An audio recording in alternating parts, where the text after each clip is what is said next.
Došao si opet mjesecu sveti, Ramazane, srce ti se raduje.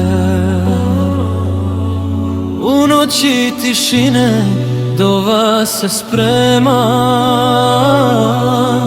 svaka suza pred Allahom znači sve.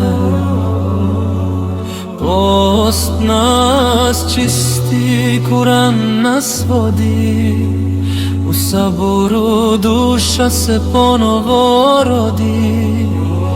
U iftarskom ezanu nalazim mir.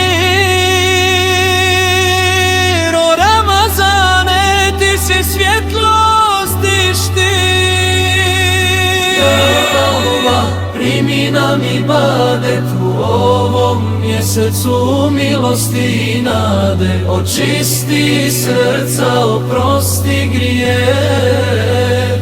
U Ramazanu neko jača iman i smijeh. Ja Allah, primi nam ibadet u ovom mjesecu milosti i nade. Očisti srca, oprosti grijeh. U Ramazanu neko jača iman i smijeh.